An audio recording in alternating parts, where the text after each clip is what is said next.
I'd like to welcome you to the regular council meeting for August 22nd. Call the meeting to order, please. First order is adoption of the minutes from October 8th, committee of the whole, regular council of October 8th and October 11th. August 11th.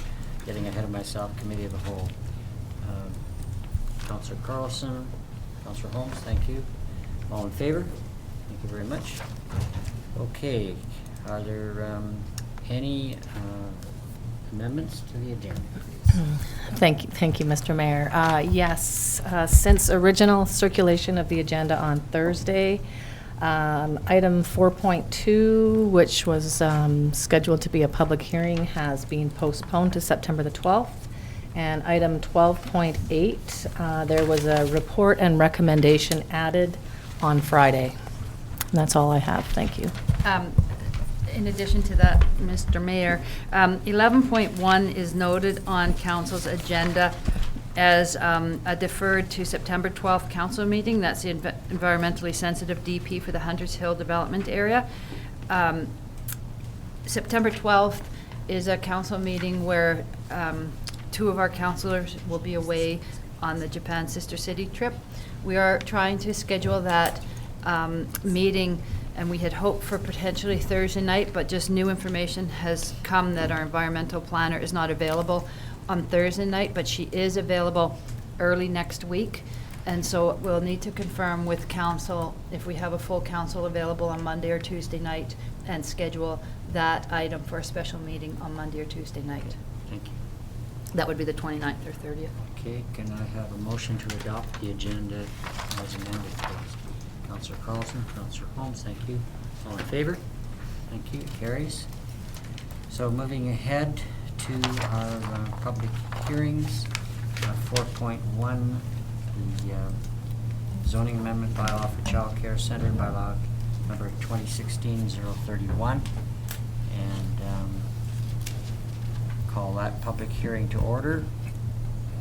And I guess now I read this, correct? Yes, please. Okay. This public hearing is being held pursuant to Section 465 of the Local Government Act. During this public hearing, anyone who believes that his or her interest is affected by the proposed development will be given a reasonable opportunity to be heard or to present written submissions respecting matters contained in the bylaws that are the subject of this hearing. All information, correspondence, petitions, or reports that have been received concerning the subject bylaws have been made available to the public. Council may ask questions of staff and public, but once the public hearing is over, no new information can be received. Council debate on the bylaw will take place when the bylaw is considered after the conclusion of the public hearing. At that time, any questions of staff will be for clarification purposes only. I will be inviting the public to come forward and present their comments. Speakers are asked to state their name and address for the record. Speakers are encouraged to limit their remarks to 5 minutes and should include all of the relevant information in their presentation. Further opportunity will be afforded for all persons to speak a second or third time once all persons have had an opportunity to speak. Now I'd like to ask the Director of Public Services or Development Services to speak to this item, please. Sure. Thank you, Mr. Mayor. This bylaw is to allow for child care center minors on any property that is zoned A1 or A2 within the District of Summerland. Child care center minors are commonly known as day homes. They allow for up to 8 children to be cared for inside a dwelling. And the proposed bylaw would allow for that to happen on dwellings on agricultural properties. Okay. Thank you. Are there any correspondence related to this? Thank you, Mr. Mayor. No, we've received none. Thank you. Okay, now I'd like to provide the opportunity for the public to speak. So I'm asking for the first time for any of those in attendance to present their views. And for a second time, the opportunity to speak. And for a third time, anybody like to speak to this issue? Okay, Council, I'd like for a motion to terminate the public hearing, please. Councillor Carlson, Councillor Barkwell, thank you. All in favor? Thank you. Actually, we need to read that statement, so Councillor Carlson, could you read that, please, to the public hearing? I don't have it in front of me, but I can, It's fine, Mr. Mayor. It's okay? Yeah, Okay. that's fine. We're And, fine. we can just adjourn the meeting. Yeah. Okay, and now a motion to adjourn the public hearing, please. Councillor Holmes, thank you. And Councillor Barton. All in favor? Okay. Now we can move ahead to delegations? Yes. 5.1? Okay, thank you. So, Okanagan Regional Library, Ms. Hall.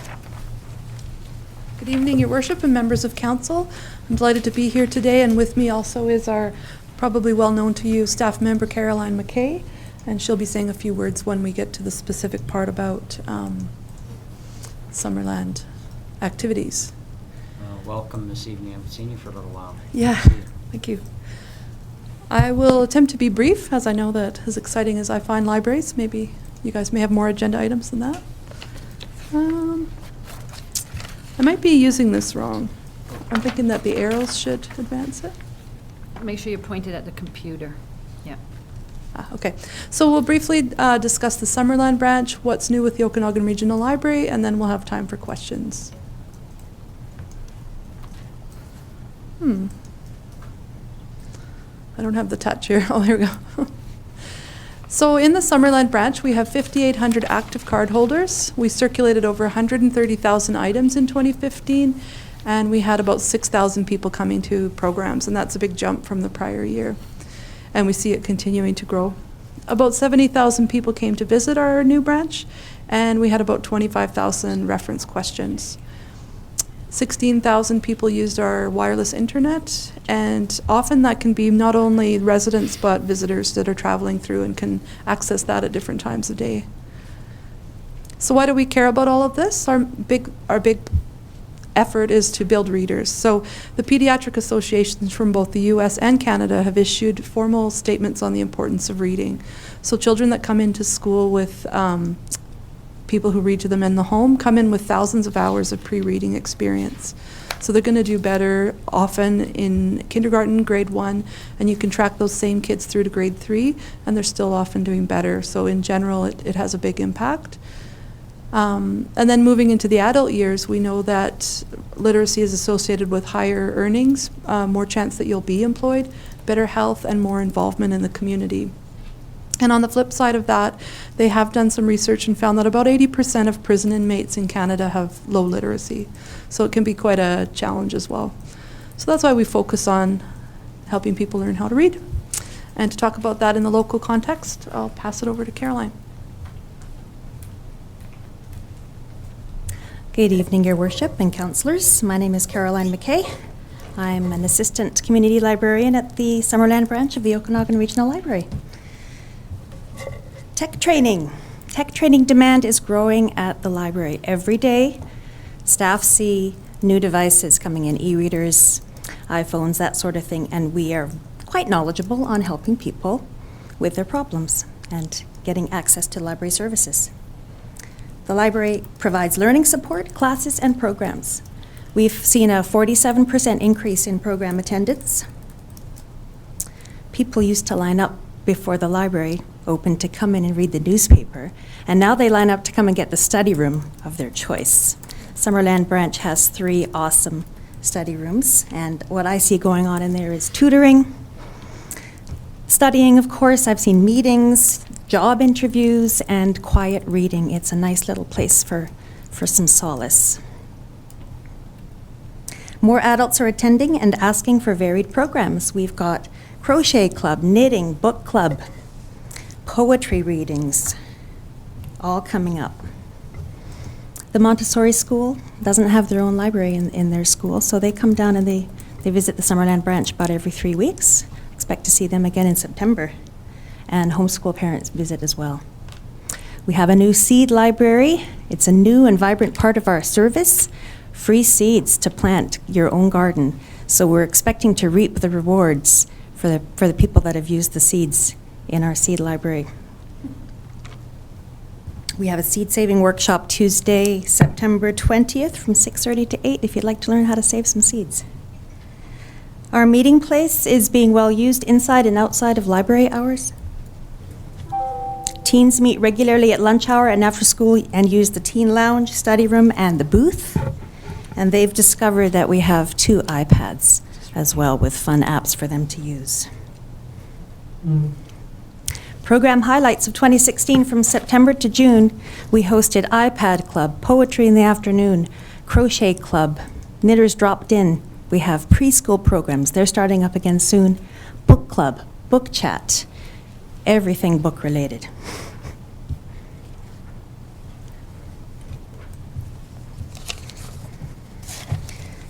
Summerland branch has offered creative programs for adults. We have a writer's coffee where local writers, including the Summerland scribes, come and share tips with other local writers. We had an open mic night, 4 Minutes of Fame. It was an evening event. About 60 people attended that event. And we're looking forward to a similar event coming up for the Marginal Arts Festival, Outspoken. Same sort of idea. We provided the venue for the writers' component of the Goodwill Shakespeare Festival. It was 3 days.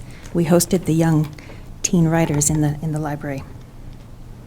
For kids, we had Epic Egg Day. It was a lot of fun. We had an Easter egg hunt in the library. 90-odd kids came. Alex Van Tol was an author talking about invasive species. She came to see the grade 6 students. We had 102 students visit the library that day. We had Donuts with Dad, the mini golf extravaganza. It was outside in our brand new Reader's Terrace. Mini golf holes set up, and that was the kickoff to our Summer Reading Club. Summer Reading Club is just wrapping up, and we have about 250 children registered. About 50 children attended the weekly programs, and counselors and mayor, you are invited to attend the medal ceremony tomorrow night at 7. In the community, we've had displays from the arts community, quilts, painting, rug art. We're part of the Art Walk right now, and we have an amazing painting display. You should come and check out how beautiful the library is. Gardener's Delight was another evening we had on seed saving and xeriscaping. And the Reader's Terrace, last but not least, we've just got some brand new outdoor furniture, and it's lovely sitting outside. We have the 3 dedicated benches and a full calendar for September of events that are happening. So come and check us out. Thank you very much. Thank you.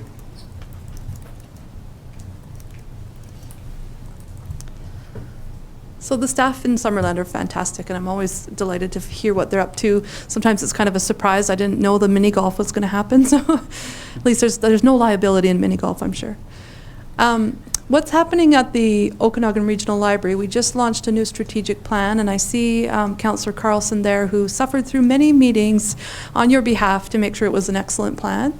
We conducted a community survey prior to launching the plan, and about 1,100 people answered the survey, from stretching all the way from Golden down to Osoyoos. We did some community consultations, and I'm sorry, I have a bug in my slides where I seem to have replaced every community's name and pretended that we did a consultation. We didn't do one in Summerland. In fact, it was Revelstoke, so I apologize. I don't know how that happened. The main thrust of our plan, though, that I wanted to tell you about is that we are really moving into a bit of a new model. Like, we still have our transactions where people borrow things, but more and more we're thinking about how people learn, and the way people learn is changing. So many people are learning online, or they may be wanting to learn in a group. And as Caroline was discussing, you know, they're coming into the library with different needs. So that is part of why we planned the Summerland Library the way we did. And sort of what we're looking at for our overall services is how can we support these people. We want to be more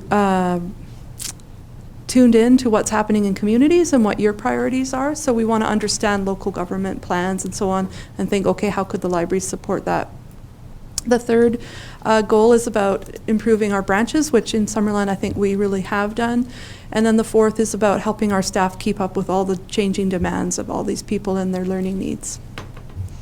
I wanted to highlight a few e-services, and I apologize to Councillor Barkwell, who's heard this once before, but we do now have streaming movies, so they're not blockbusters. They're really the kind of movies you might see at Sundance. They're independent movies.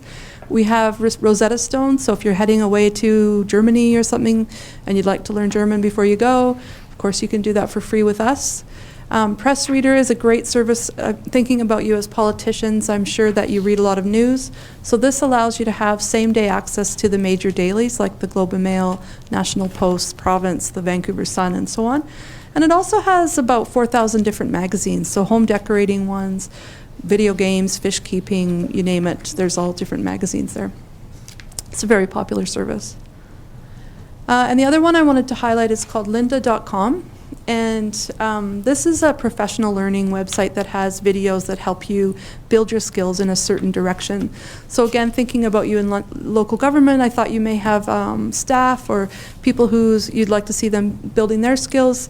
Everything from if you want to get your A+ certification or you just want to improve your Microsoft Excel, even digital photography. So there's some kind of hobby ones as well. And the feedback we've had on this has been excellent. People have found that it's much more targeted than just going on YouTube and taking what comes. This really leads you in a sequence to develop your skills. So there's time for questions if there are any, and thank you so much for your time. Thank you. Questions? Councillor Holmes. Thank you. The new library, of course, has been a tremendous boon to this community. It's really rejuvenated that part of downtown, and it's been put to great use. I think I was I think I held the first public meeting in the meeting room when I had a public meeting on what we as a community can do to help the Syrian refugee crisis, and as a result of that, we formed a refugee sponsorship committee, and we've brought 2 families in, and now those families are actually making use of the reading, the study rooms in the library. That's where they're learning their English over the summer, so they don't have to go into Penticton. So it's been put to great use. That's great in that to hear. Sense. Yeah. Which leads me to my question.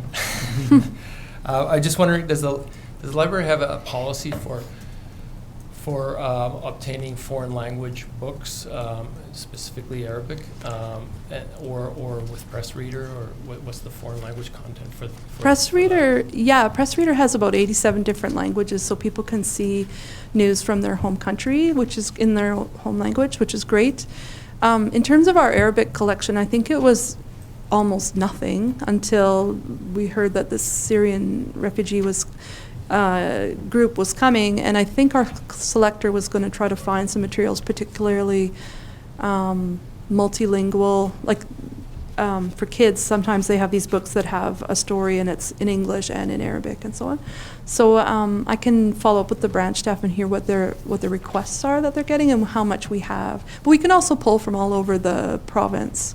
But it would be nice for us to have a circulating, collection. And we did talk about that several months ago. I just don't know where it is in the process. So I just think with the number of Syrian refugees that have come in the valley, not just here, but Yeah. throughout the valley, I found that it's actually the adults who would like to be able to read something in their own language. I mean, Right. they haven't read a book since they've arrived here. Okay. In a way, because their English isn't good enough yet. So it's I think if something in Arabic for adult readers would be appreciated throughout the valley. So. okay, I'll talk to them and see where this is. And we do have a page of resources for newcomers, so I'll just make sure that in the branch too, is it what you're needing when you're supporting these patrons that are coming in? So thank you for that. Yeah. Thanks. Anybody else? Thank you very much. Okay, thank you. Thank you. Well, I had one quick question before you go. What's the number situation like now compared to this new library being open? I think my understanding is it's gone up about 10 to 15% on average. 15%. Caroline's saying 15%, so it's definitely seeing a lot more use. Yeah. Thank you. Thank you. Okay, thank you very much. I'd like to have a resolution to receive the ORL's report, please. Councillor Carlson. Motion to receive. Yeah, I've done, I shouldn't sign Stands it. for a motion. And Okay. Just ask for the motion to receive, please, Councillor Barco. And I move that the delegation from the Okanagan Regional Library be received for information. Seconder, please. Councillor Holmes. All in favor? Thank you. Okay, let's move forward. Moment for opportunity for public commentary. If anybody would like to speak to any issue that's highlighted in our agenda, please come forward at this time. There's 2 minutes for a total of 15 for different individuals. Looks like we have no one coming forward, so we'll move on to my report. Did you read it yet? You didn't? Okay, Council is concerned about the level of economic activity generally across the community, but of course are specifically concerned about the obvious problems indicated by closed storefronts. We are seeing a considerable increase in building permits over the previous few years, which is very positive. In general, the general economy, or in addition, the general economy is improving, but the situation is much more complex than it might seem on the surface. As soon as this council took office, we quickly established a new urban growth area. This tells residents and developers where infrastructure and development should go and provides certainty for developers. In order to have growth, you must have healthy, well-maintained infrastructure. The taps must provide clean water, and the toilets must flush successfully. The lights must go on dependably, and the condition of roads must be good. Maintenance and upgrades are critical for tourism and commerce. Towards this end, we will be conducting an asset management plan for which we have received funding, and I gather from CEO we now are just about putting out an RFP for that? This week. This week. And this plan will tell us the condition of pipes in the ground, both sewer and water, and the status of electrical infrastructure. In addition, these assessments will be coordinated with road condition. There's no point in fixing a road and then finding out later you have to dig it up again to address sewer and water issues. We have addressed road and water quality issues for Garnet Valley, and a $6.5 million project starts this September. We have applied several times for funding for sewer plant upgrades in the form of grit removal system and redundancy capacity to ensure no sewer plant disruption and to allow for growth.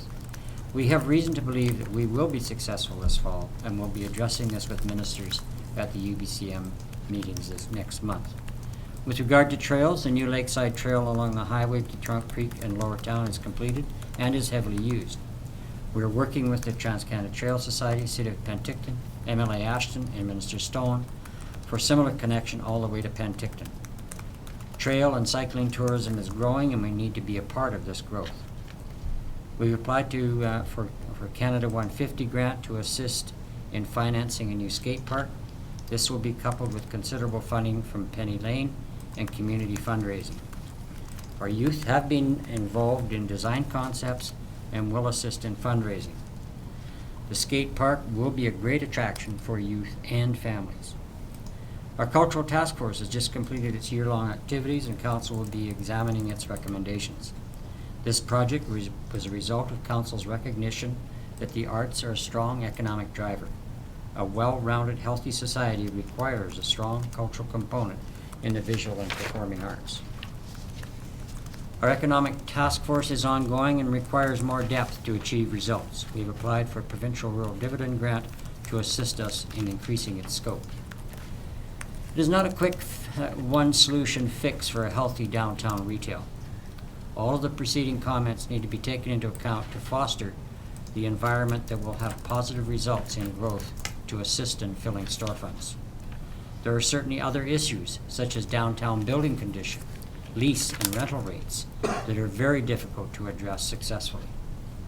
We have supported Rotary Downtown Sunday Market, which really has been a wonderful addition to the downtown business activity in a sort of a business slot that has not been filled prior.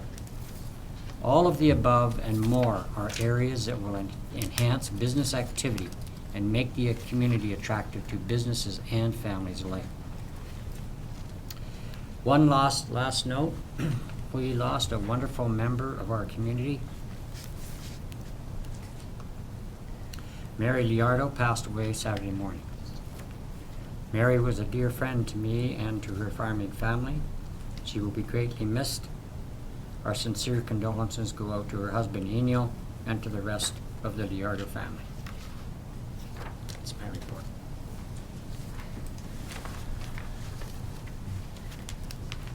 For my report, just a couple of, just a short report. Today, our new Sustainability Alternative Energy Coordinator started this afternoon. Was her first time in the office. Her name is Tammy Rothery. She's going to be working with us on our climate change initiatives, get a committee back running and active. Tammy is from Penticton. She has a passion for effective energy and resource management. She has her Bachelor's of Applied Policy Studies.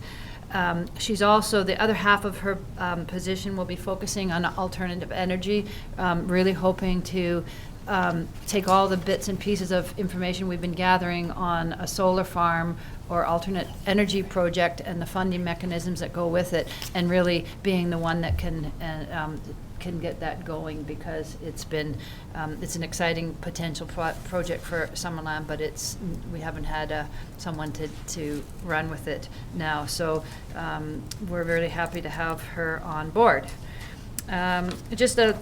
This weekend. Some council may already know these things, but there was a brush fire on Saturday, about 2:30. It broke out at Jones Flat Road and Stewart Street area. It was a fire on the hillside with really difficult access. It came 40 feet, as close as 40 feet to one house and 100 foot to another, about 3/4 of an acre in the end. But in the end, there was no structure damage at all.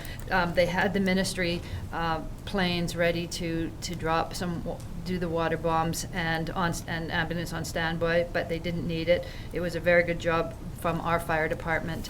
Hot day and difficult terrain, so we're very happy that turned out well. Also, that windstorm yesterday and last night wreaked havoc. Maybe not as, we came out on a better side than some municipalities did. We did have a number of trees down. In fact, they're still just finding more now. There was some that were imminent dangers because they were on power lines, but also others that they're just clearing up now. So, but it was a real big event. Lastly, I wanted to just remind council, or tell council, in July, earlier this year, we presented a report on the PRV number 10 project, which is a pressure reducing valve station, which is going to cause most of the district of Summerland to be out of water for an extended period of time. When we introduced that project, we thought that it would be done in October of this year, and we were talking about the need to really educate the public, hold some educational sessions, talk to the large water users, the accommodators, etc. Some of the work that needed to be done on it's a very complex project, and some of the engineering work and the preparatory work took a little longer. We talked to a number of the large users, and it turns out that doing this project in March of 2017, it works out better for a number of reasons. So although it sounds like it's a long way away, we're starting the work now as far as the tendering of the project, but also working with everybody that, well, working with the large water users to start with. Some of them will be bringing in alternate water supplies. Some of them will be mitigating the use of water, and then starting to plan an educational process for our residents for ideas on how to handle large-scale outages of water. So as we explained when we introduced it in July, we've looked at other ways of doing this project. It would be millions and millions of dollars to actually put a backup system in to be able to not have the water shut down, and so it's somewhere between 2 to 3 days. We're hoping 48 hours max, but potentially a little longer. Yeah, 60 hours might be. Right. In the initial report, it did say 48 hours, but with the additional work that's been done, they're looking at a maximum of 60 hours. So it's a fairly significant or very significant impact on the community, and more will start coming out now. We want to make sure that we stay very active in how we approach this. And that is my report for today. Thank you very much. Okay, I gather we have no unfinished business? perhaps? That's correct. Okay, thank you. Okay, dealing with number 10, correspondence, informational items. Is there any member of council that has anything to bring forward from that correspondence? Councillor Holmes. Yeah, I'd like to pull something from the outstanding council resolutions regarding low-income housing. I believe it was back in January when Mr. Bob made his presentation, and we passed a motion that time to receive the information and have staff report back to council. I notice now that it's been deferred pending strategic direction from council, so it appears the ball's been thrown back into our court. I just wondering if I could get clarification on that. You may. This outstanding task forms, we just had a discussion about this the other day, actually, that we haven't been updating them as frequently and monitoring as frequently as we should, as we get in a rush to get councils out all the time. So I'm not sure who put that, how that comment got put in there, but I didn't review it, and it shouldn't say that. What we're doing is we're all working on our task, on our work plans right now, and all of the outstanding resolutions and tasks that are on here will become part of it. So next council meeting, you'll get a far more up-to-date. It hasn't been intended to be to be ping-pong back to council. It is some, I think it's probably meant that staff has to have that discussion on how we're going to deal with it. So I will discuss this at our meeting. Okay, thank you. Anybody else? Councillor Trainer. I just wanted to bring forward an item from the Canadian Cancer Society. We got a letter to the mayor and council saying, on behalf of the Canadian Cancer Society, we wanted to congratulate the District of Summerland for implementing a bylaw that protects citizens from tobacco and vapor exposure in outdoor public spaces. And the Canadian Cancer Society is now hoping to extend this legislation province-wide, and they're looking for our support. They want to make it province-wide for patios, parks, playgrounds, beaches, and post-secondary campuses. And yeah, so they're just asking us to support this legislation that they're going to put forward. Okay, so we can ask for a motion of support. If council has read it and is comfortable with it, I did have a review in it, and it's not asking for anything that's has any other implications other than what we've already stated. So if you were in support of it, you could pass a resolution. Okay. Would you like to bring a resolution to that effect forward? Sure. How exactly the There's wording two. for it? The two choices, your first.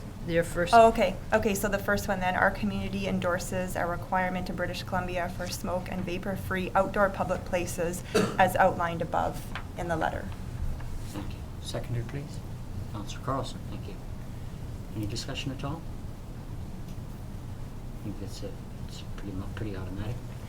Council? Yeah, I was just going to say that it also says in this letter that there's about 125 communities that don't have any bylaws like we do in our province, so this would extend that to all the people that live there. So I think it's a really great idea to help them out as well.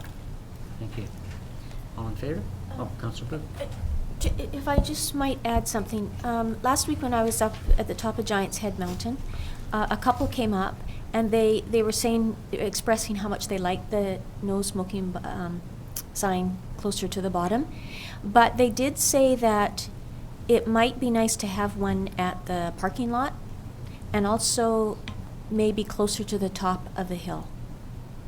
I don't know. It's just that I don't understand why every time I'm hiking on that, which is fairly often, there are cigarette butts thrown in the grass on the trail. I just don't get it. So I don't know if we have a more visibility there, if that would help. I believe there's one at the parking lot, but perhaps it's not in a visible enough location. Do you have thoughts on that, Chris? Yeah, there is one on a separate post, just off of the parking lot. Perhaps it could be moved below the other sign that is right on the edge of the parking lot. It may be a little more visible, but there isn't one at the very top. So we could- Unfortunately, with anything like that, unless we have enforcement, it's difficult, and we may need to consider doing some education, doing a little monitoring and some education at some point. I'm not sure how it would be something to think about as with a summer student or something, as far as doing some, certainly looking at the signage as well, but signage will only do so much. Sometime there may have to be some, Well, maybe as we move forward with the improvements on the Giant's Head trails that we have in our budget, maybe that's something that could be considered then as part of that work. increased, we can Yeah. make a note of that for sure. Okay, thanks. I just have a really tough time mixing the idea of smoking and hiking at the same time. I have a tough enough time just doing it, period, without adding the idea of smoke to it. So, anyway, all in favor? Thank you, the motion carries. Thank you, Councillor Trainer. That's good. Thanks. Any further comments on any other correspondence? Or any of the other items in that list? Correspondence? Hearing none, would someone like to bring a motion forward to receive correspondence, please? Councillor Carlson. I will move the informational items be received for information. Thank you. Second. Councillor Barton. Thank you very much. All in favor? Thank you. Motion's carried. Moving forward to 10.2, Committee Commission Minutes. Anything there that you'd like to raise, please? Councillor Holmes? No? Gotta watch that.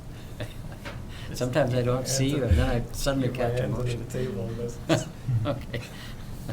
Okay, could I have a motion to, resolution brought forward, please, to receive the council commission minutes, please? Councillor Booth, thank you. Seconder? Councillor Holmes? All in favor? Could I just Yep. point something out there? Yep. In that report, from the Agriculture Advisory Committee, there is something about the child care center as home occupations on agricultural land, and just a few concerns that they have in terms of safety. So because that's on the agenda tonight, I just wanted to Yeah, make okay. that. Thank you. Thanks. So all in favor? Thank you. Carried. Thank you very much. Moving on to 11.1, CAO. This is the item that I was speaking of that we need to reschedule for next week. I'm hoping that perhaps Wednesday, August the 31st will work for council, but we can either determine that now or we can determine it later. It's just with it being this item, we would like to get notification out as soon as possible if that date that's a date that the special meeting will be occurring. It's fine with me, as far as I know. I think it's good with me. Probably. It's a long story. I should be here. I was planning to be away next week, but then hockey tryouts have kind of thrown a wrench into that plan, so I probably will be here. So Wednesday, August the 31st, we can plan for? Time. At 7 p.m. You okay with that, Councillor Carlson? Yeah. Okay, Councillor Trainer? I'm going to be on a hiking trip, and we're scheduled to be back that night. So I will try to be there, but Come in with your boots. pending Will I will Councillor yell. Peak still be there? I'm going to check with Councillor So- Peak. I think the good news is I think she'll be back. But we have another councillor leaving shortly after that, so it's we're on a tight window if we want to have the majority of council for that meeting. Okay. Okay. Thank you. Okay, so that's done with Yep. 11.1? Mhm. Okay, moving to 12.1. That will be Mr. Johnson. Mr. Johnson, Director of Public Works, please. Good evening, Council. This report is to provide a brief summary of the Thompson-Okanagan Regional Drought Response Implementation Plan. It was created by, to help Ministry of Forest Lands and Natural Resource Operations assess and respond to drought conditions. Focuses on actions taken before, during, and immediately following a drought event. In the report, the plan is summarized there for council's information. We also assessed how it impacts the district directly. With Flynn Row, there was regular conference calls that were held this year as part of this new plan to provide drought updates throughout the season. This year being a relatively wet year, there was no drought per se that was noted. The process was followed through, though, to have regular conference calls to assess this process to make sure that it would function accordingly in a drought situation. The district can also expect more stringent monitoring and data accuracy by the ministry on streams like Camp Creek, which affect the levels at which we must maintain for fish flow in Trout Creek. They relate the flows in Camp Creek to the required levels that we must maintain in Trout Creek. The plan also makes a recommendation for drought level ratings for all of the drainage basins, including Trout Creek, which may require modifications to our drought response plan, which is scheduled for review and update in 2017. We'll work with the ministry through that process as well. And then during drought conditions, the district can expect that the ministry would request volunteer water restriction increases as a first measure, and there may be situations where they would increase those measures and make them required. So that's just a summary on how the implementation plan will affect the district moving forward. If there's any questions, free to take them now. Okay, any questions, Councillor Carlson? Do you know if in this process the drought plan that Summerland has was looked at by the ministry, and how much input did local government have into the plan that was made? Do you know? I don't believe they reviewed, they may have if it was made available to them outside. I wasn't aware of any direct contact with them through this process. My understanding is that we were passed along the final revised drought plan for our information. Okay. Within the Thompson Okanagan plan, I know that, so last year it was, I think one of the reasons this plan has come forward and exists is because there was a lot of confusion of level 1, level 2, level 3, trying to put every community on the same page is really complicated because we all have a different water situation. So is it correct to assume that this plan would have a different response for Summerland based on our watershed versus the Soyuz based on their watershed, and that we would still be told by the province, however, we would continue to have control over, at least some control over what it is that goes on in Summerland? That's my understanding, is that they recognized those issues that they had last year and that it would be more basin specific. However, there may be circumstances where our basin specifically isn't in a higher drought scenario, and they may still implement restrictions across the board. And one more question. In the process of going through the conference calls, were you involved? Were you part of those calls? Yes. And was it did it seem to work? Are they on the right track? Because it would be unfortunate for us to, for all of this work to go through and it's still not to have a very good communication plan. Yeah, it seemed to work very well. Just that regular communication to understand where the region is at as a whole versus our own specific conditions. It was a simple, efficient process to share that information. Cool. Thank you. Just to add to that, this has been a topic of pretty serious discussion at the OBWB. But certainly, after last year's situation where Summerland sat here with our trigger graph and knowing exactly what our situation was, kind of wondered why we were, essentially being pushed to declare a more stringent water restriction. And as a result of that and others, I think it looks like we would have been, the response would have been good for us to have our own say within our own water district. So I was quite happy at the OBWB that it was taken care of, and it's good to hear that in your discussions this summer that it looks like they're following that track. So that's good. Yeah. Anything further on that? Anybody else a question of Chris? Councillor Barkle. I thought it was interesting, and you pointed it out in your report, that the minister will do this if this condition exists, and that if this condition exists, and then at the end of it, it says, and it can restrict you anytime he really feels like it. It's like, there was just sort of like all these good reasons why we would be restricted, and then any other time as well. He probably still needs that authority, that's why. I guess. would imagine. So, hearing no additional comments, would someone like to bring that report forward and be received for information, please? Councillor Carlson? Do you want me to read it this time in full? Sure. Okay. I will move that the report Thompson Okanagan Region Drought Response Implementation Plan submitted by the Director of Works and Utilities on August 22nd be received for information. Seconder, please. Councillor Trainer, thank you very much. All in favor? Thank you. It's carried. Moving forward now to 12.2, Jones Flat and Garnet Valley Water System Of course, we'll do that one as well. update. Yeah, this Director of Public Works. report's provide an update to council on the project. On August 4th, an open house was held. There was a number of items that were discussed and questions that were raised. In the report summarizes a few of the key items that are being considered as we finalize the tender documents this week. Attached also is a project schedule and update, looking to tender the project starting Monday next week, closing it in mid-September, moving forward with contract award shortly after, and then allowing a few weeks to work with our contractor to prepare for the next public open house that we're looking to hold. This is a revision to the date that was discussed at the last open house. We're targeting the first week of October to host that prior to construction kickoff, which may occur in conjunction that week or following the long weekend in October. Thank you. Questions? Councillor Barkle.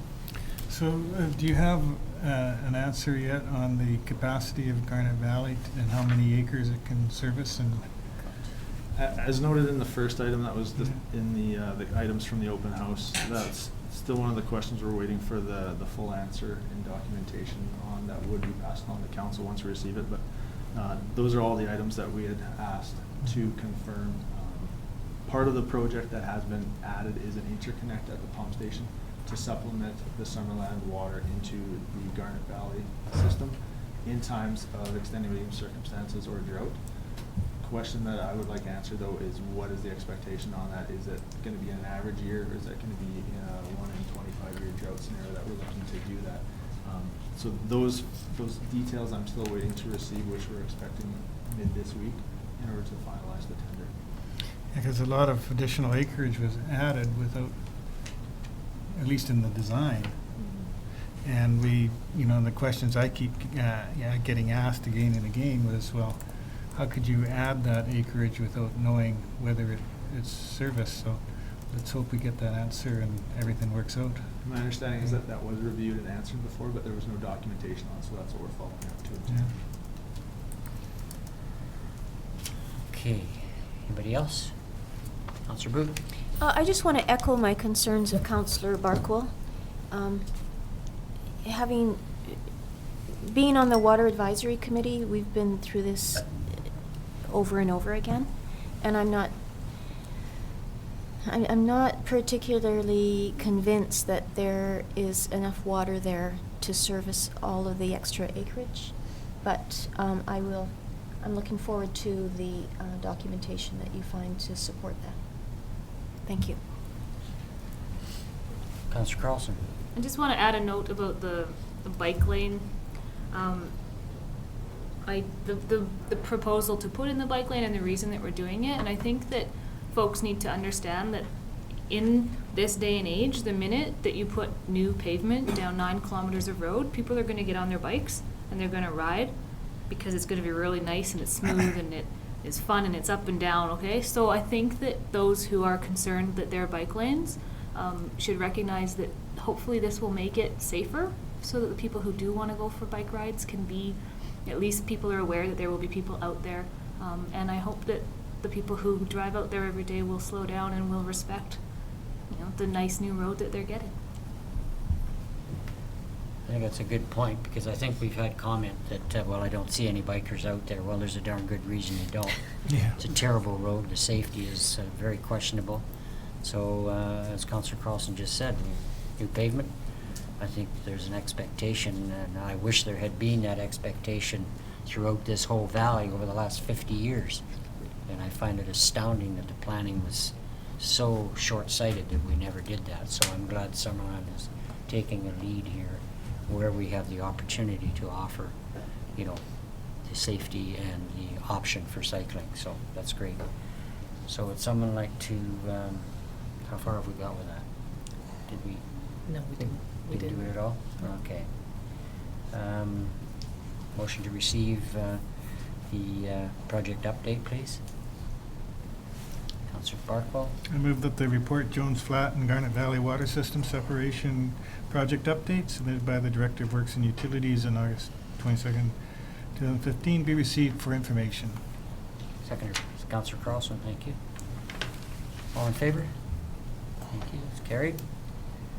Okay, CAO, the 12.3 Trans-Canada Trail update, funding update. This one we'll turn over to Mr. Johnson.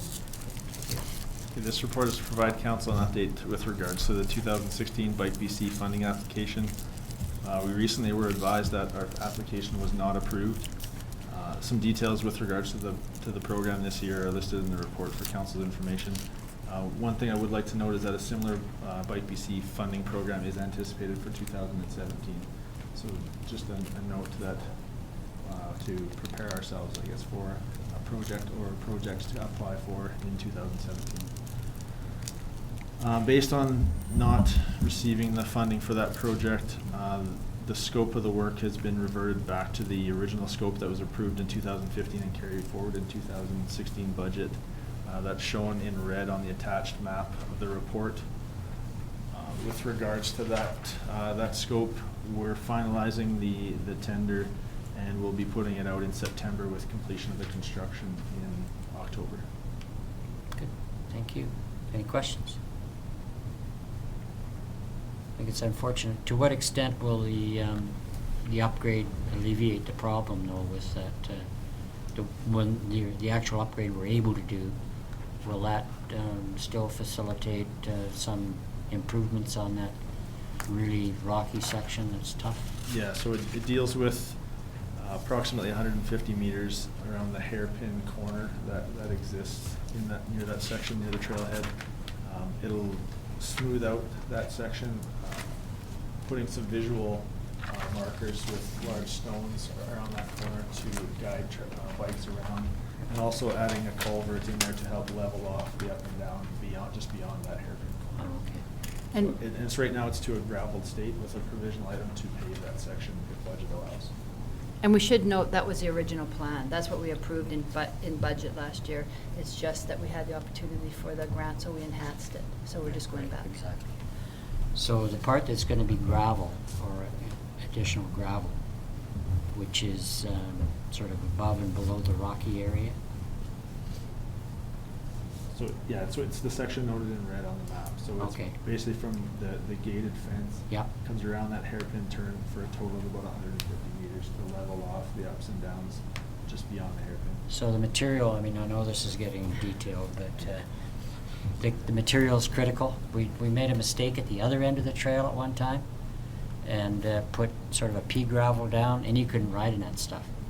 So we've been after sort of a, what's it called? Sort of like the mix that's out on the balance of the road out towards Falder. Yeah, So- my understanding is it would be a crushed gravel, which is a mix of crushed rock and fines, and not the pea gravel. That's more of a Yeah. washed rock without the fines. It's got to be able to pack, that's all. Yes. Councillor Traynor. Yeah, I agree with that. The problem with that section is that there's bedrock and then there's like pebbles and gravel on top. So that when it rains, that all goes into, like, it makes a hole or whatever, culvert down the center, and then it becomes a mess. So it's good that you guys are putting in a proper drainage, because I think that will protect the rest of the trail. Mhm. Anyway, we'll be watching from the seats of our bikes. Okay, thank you very much. We received that. Oh, we didn't receive it, did we? No.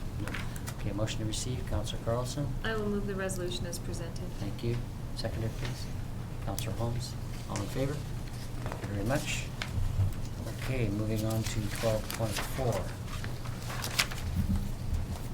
Sister City Committee. Sister Gail. City Committee, this is back on the agenda. A while back, Sister City Committee approached council asking for an award of $2,000 from Grant and Aid to assist the Summerland royalty to the current trip, Sister City trip in September. Council at the time passed a motion to award $500 from the Grant and Aid, but subsequently had a conversation that it should be coming out of the Sister City committee, and that they should be able to determine out of their own budget how much they wanted to award and how that should work. There was fairly significant misunderstandings on the purpose of the budget, the amount of the budget, the relationship that we have with them. It turns out that they don't have any unallocated funds at all, including the initial 500 from in their budget that we allocate them. So it was a so now we're here in August with only a couple of weeks left before the trip, and we've learned a lot, and we have recommendations to move forward to council on how we avoid this in miscommunication or misunderstanding in the future.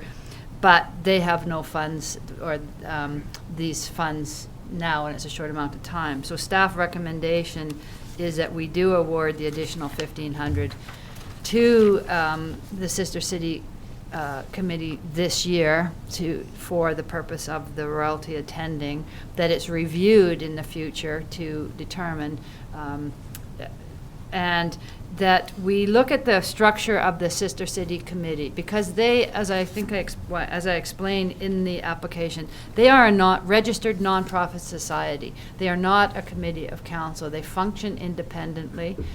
And through our budget process, we need to have a discussion on what the appropriate funding level is for that relationship, and the purpose of the funds and how we expend it to them, if they get a standing grant for their use, or whether they apply to Grant and Aid. There's lots of options which we can discuss in the future. So I'm asking council for direction to at least have that conversation. The Sister City, they do operate independently, and they're in support of this, but the details of how we may present an idea of funding needs to come back at a separate meeting. Thank you. So do we have two separate motions here then? There are two separate motions Okay, here. Thank you. Councillor Booth? I just have a question of our CAO, Mr. Mayor. Go ahead. The Royalty Committee, Summerland Royalty Group, do we give them a grant in aid every year as well?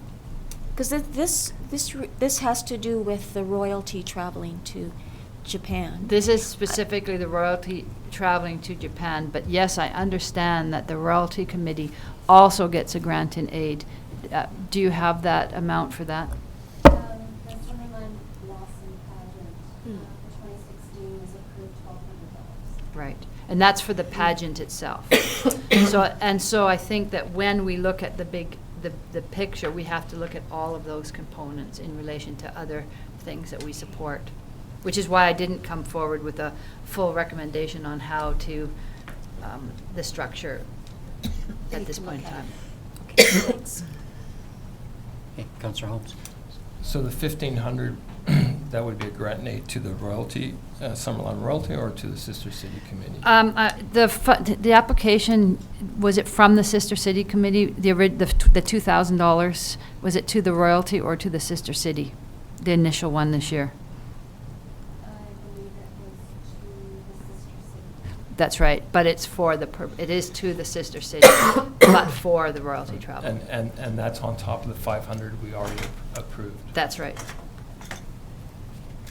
They're asking for a total of $2,000, and have suggested that that's what they have received in the past. And it came to us late this year, and then there was this delay with this misunderstanding. Okay. Further? Yeah, I have another Go question. I'm willing to have an open mind on this, but, there's a lot of youth in this community are involved in different activities, different sports, different cultural events where they travel and they go places, and they're representing Summerland when they go to these places, and they don't receive any funding from us. They raise their own funds. Their parents pay for it. Anybody who's had a child in this town knows how much you've spent on your kids' activities and travels for various things. So I would like somebody to tell me, how is this different? May I answer? Go ahead. I need to make it clear that the only reason that this staff recommendation suggests awarding it is because of the misunderstanding. It was not, when it came to council the original time, we did not support funding $2,000. We supported doing $1,500, the same as other teams get, $1,500, which is what was awarded originally. They came back and were unhappy, and that's when we had the conversation that the sister cities should be able to decide out of their own budget what amounts that they should be giving them without having to be discussed at council. And I feel that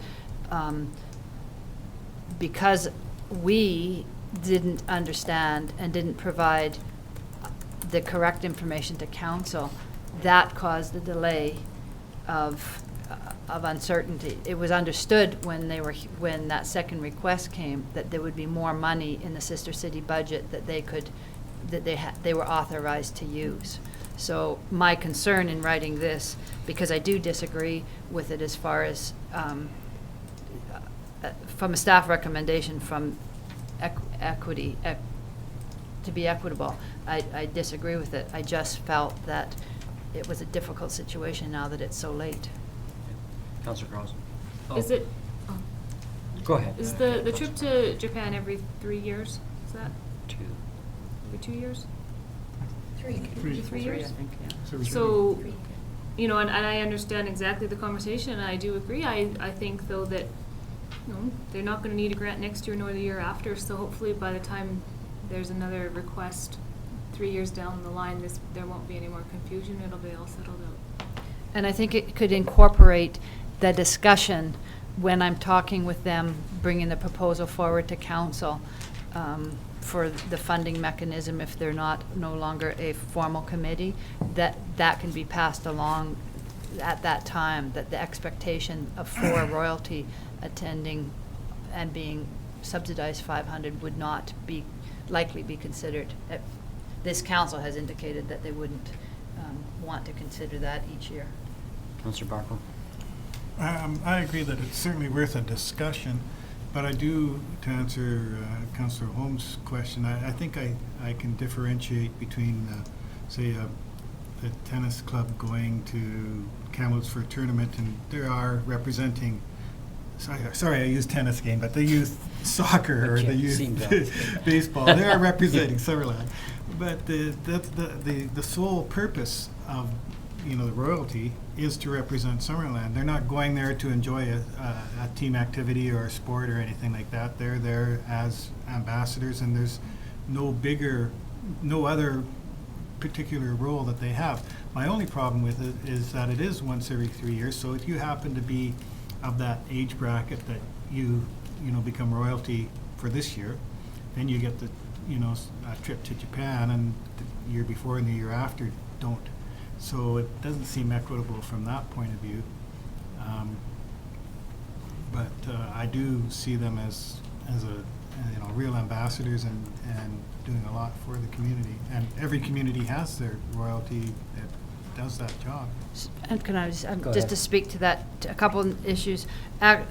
Royalty now is a fairly uncommon. It's not every community that has them. It's not a particularly common event anymore because it's not inclusive to anybody in the community. So one of the things that council may have in this discussion, they may decide to send one or two of their royalties. They may decide to send a cultural ambassador. Some communities are moving forward these days to having a person that represents whoever is an emerging artist of some sort, culture, in a community, and they become their ambassador. Council may decide that they do want to support 4 people going on the sister city trips, but it may open to a broader perspective of the community where it could be male or female, or it could be different areas. So, that is a debate I think you need to have. I agree the world is changing. I mean, these things aren't as popular as they used to be, but I don't know if Summerland's there yet, and it is just a discussion. We need all of these ideas brought on the table and decide. Yeah, I sort of agree with you. I'm a little bit more old-fashioned. I don't necessarily agree with, the sorts of changes that have gone on, but then that's just me. So, at any rate, okay, we have 2 motions here. Would someone like to bring the first one forward, please? As stated, perhaps?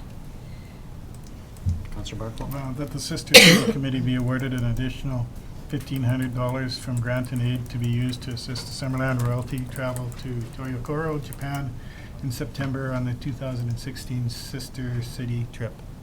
Thank you. Seconder, please. Councillor Carlson. Any further discussion? I think we've pretty much dealt with it. All in favor? Thank you. First motion carries. You would ask for opposed. Any opposed? Sorry, yeah. 1 opposed. Okay, the second motion. Someone like to bring that one forward, please? Councillor Carlson. I will bring forward motion 2 as presented. Thank you. Seconder, please. Councillor Traynor, thank you very much. All in favor? Opposed? We're good. Thank you. Motion carries. Okay, thank you, Council. We'll move ahead to 12.5. CAO. This is the Transit Integration Project update. I wanted to come to council because I've been attending a number of meetings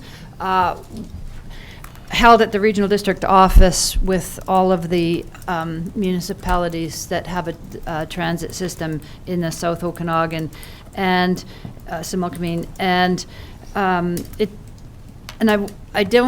wasn't thinking that council is actually aware of how far we're moving on this program. So I just wanted to bring it to your attention. So BC Transit provided a few slides, some of which are relevant and some I'm just going to give council the brief overview.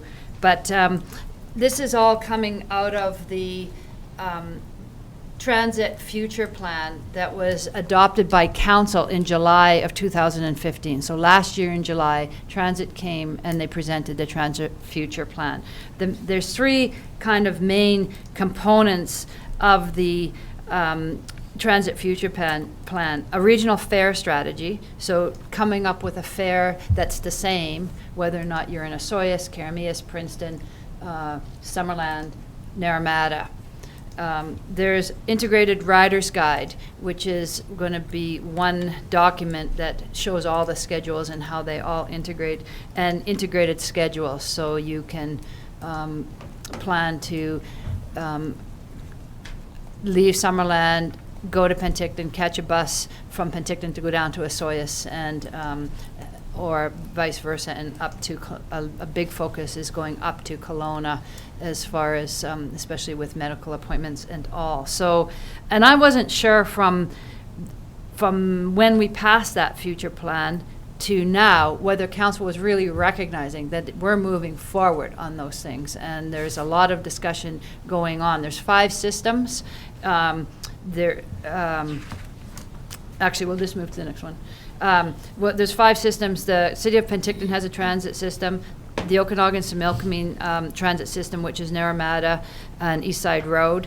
Princeton and area transit system. South Okanagan transit system, which is Osoyoos and a little bit of Oliver. And then our Summerland transit system. So those are the 5 groups, along with the regional district, that are in this discussion. So the first thing that they've been discussing are the service design standards and performance guidelines. Right now, the decisions, any decisions that are made on fares and service levels are made separately within each system. So, and there's no necessarily rationale. It's depending on the negotiations with the individual system. The idea is that this will lead into a coordinated approach, and that there'll be this consistency in the planning and decision making that affects the whole region rather than the individual communities. Could I just ask one quick question? Go And what was the question now? I So could say. do each of the 5 different, not transit authorities, but areas, do they operate on all separate contracts? Contract, yes. The 5 that I mentioned are separate contracts, and at this point in time, that's not going to change, and that is where the real difficulty is, to have a regional system. It's an integrated system, but it's not a regional system because there's no mechanism. Sometimes in some areas it's through regional district, and years ago a service area was developed, and we were all members of it, and then it becomes a truly regional system. This will remain these 5 contracts, but these service design standards and performance guidelines will be the same throughout all systems, so that there's comparables and they can start to look at best practices but where it becomes difficult is when one municipality wants to invest more into transit because it's big. They have their own initiatives they want to do, and it impacts the regional system or the integrated system. Just further to that, though, is there a plan to have sort of a regional contract down the road? No. Because the system within the regional district with electoral areas, each one pitches in according to their capacity. That's right. So some of these right now are through the regional district, and obviously the Naramata East Side Road. There's some work on the South Okanagan one that's through the regional district but controlled by the municipalities. But it's because it's unlikely there would be a desire to go down that road.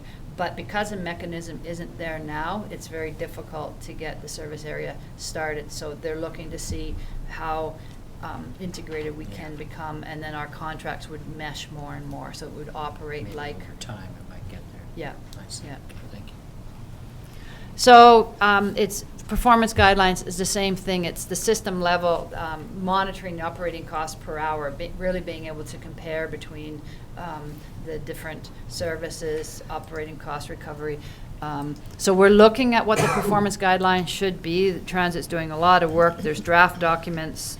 This working group, which is the 5, either the CAOs or the senior staff, working on looking at Transit's drafts for all of these until in November. The expectation would be that they'll come to council for full review and hopefully endorsement.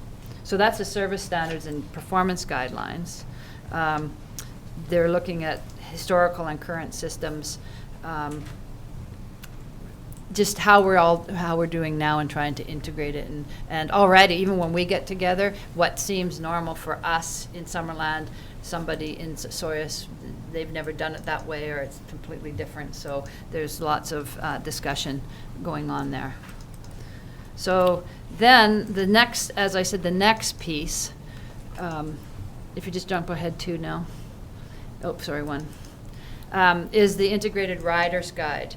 So they've been working on putting a rider's guide together that has typically like what they have in larger centers, an actual document that has the maps for each section, the connection times, all the schedules, and everything right in it. They'll be renumbering all of the routes so that they all, in this particular case, we're number 30, and each one would have like a 30, and then anything within us. That's the regional system.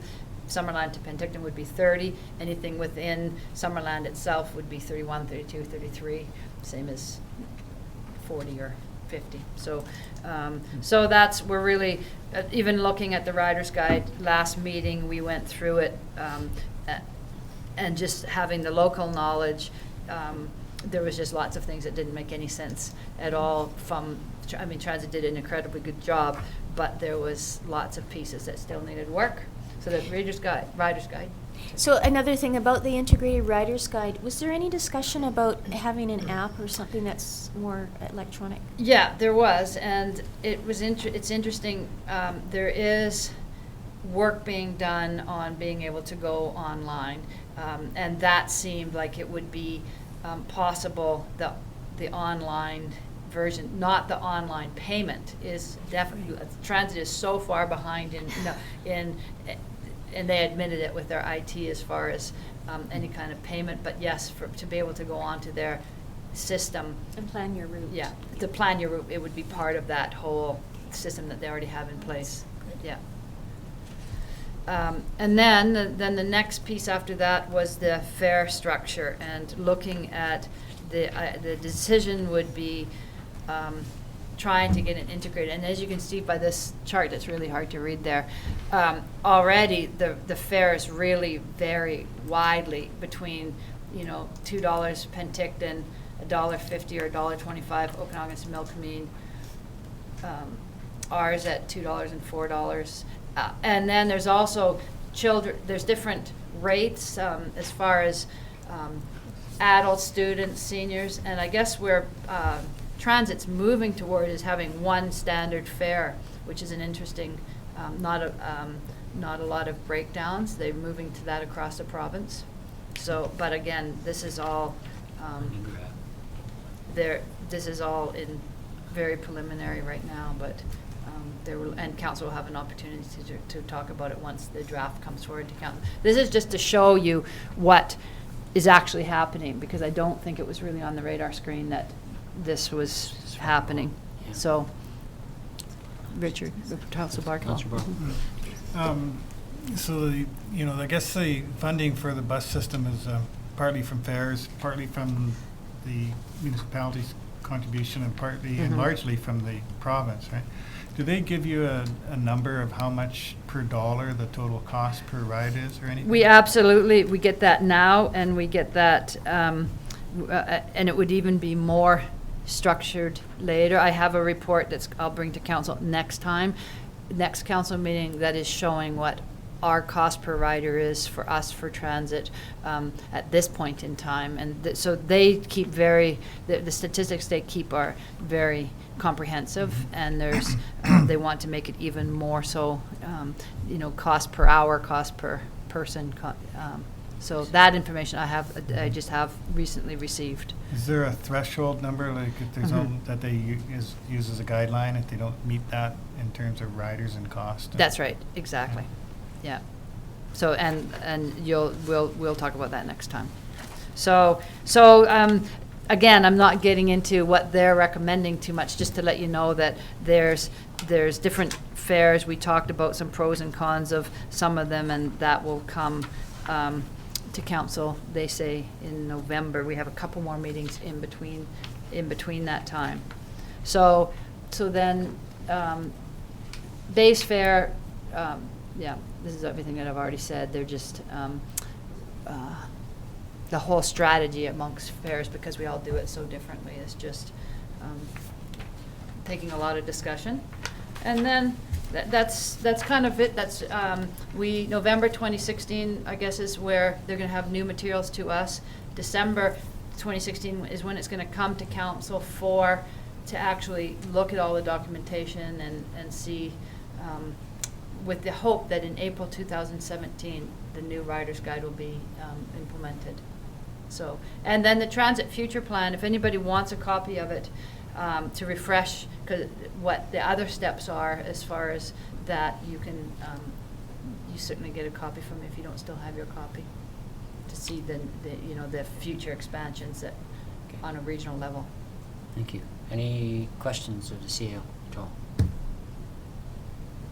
I think it's just good to see everything moving forward, and it's certainly been a strong request of the community and of this council to not only have an improved transit, but to mesh everything through the system. So it's looking good. Could I have a motion to receive the CEO's report, please? Councillor Bartle, thank you. Move that we receive the CEO report on the transit integration project. Okay, thank you. Seconded, please. Councillor Carlson, thank you. All in favor? Opposed? Okay, all carried, thank you. Okay, moving on to 12.6, CAO. Mr. Denner, going to speak to this one? Okay.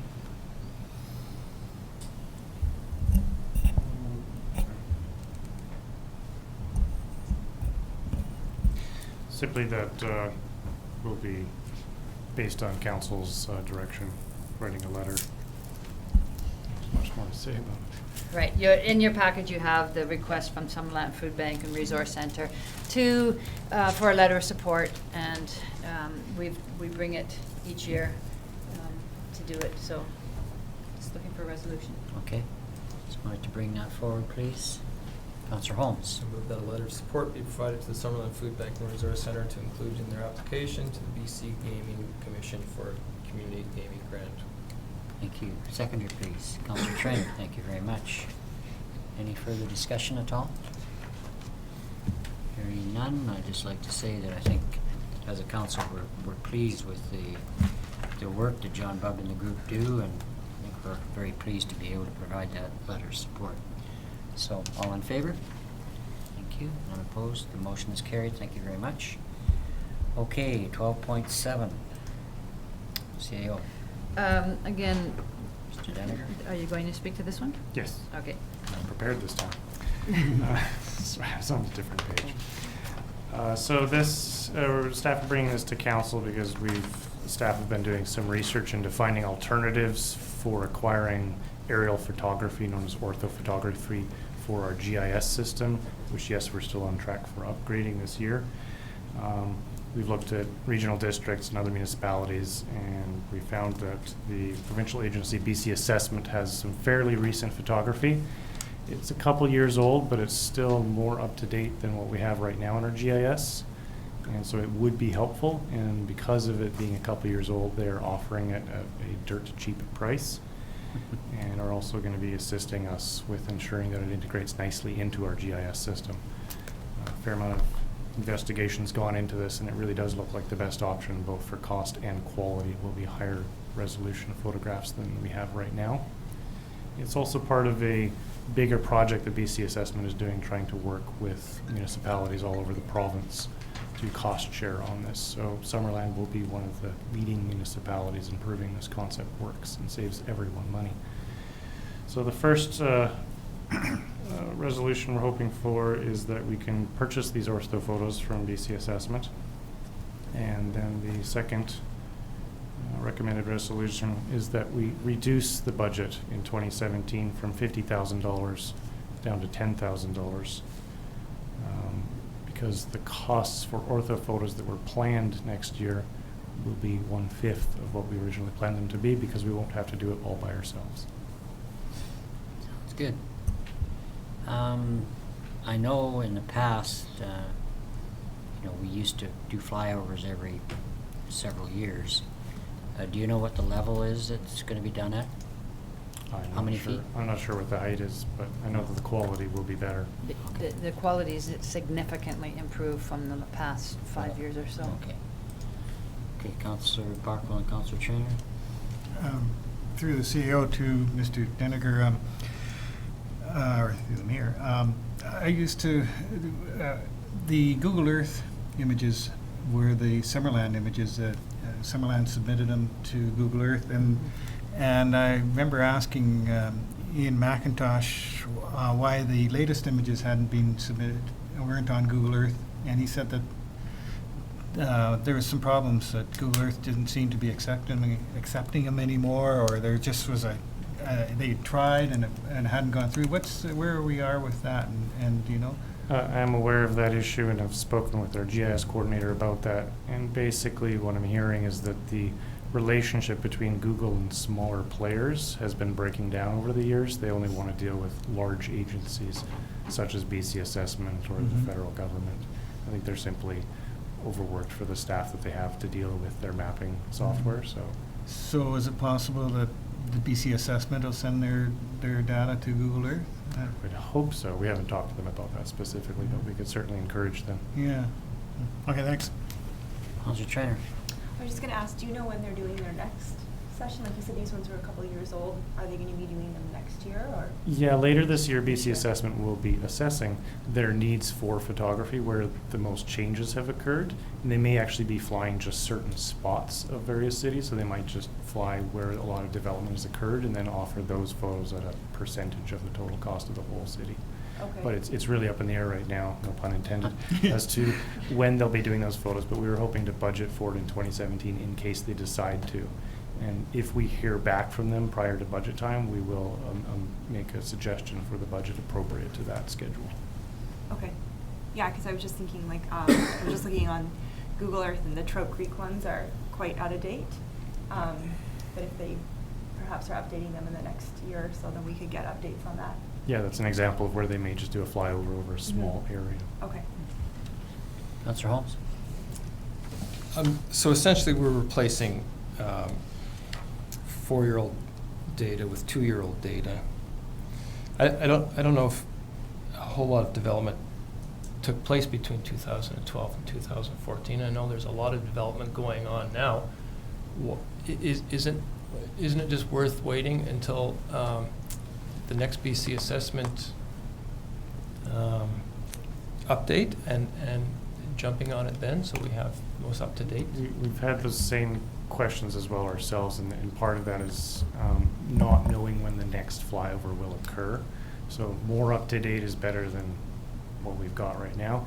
And as well, having that trend information, being able to see year after year, every 2 years, how the developments occurred could be useful.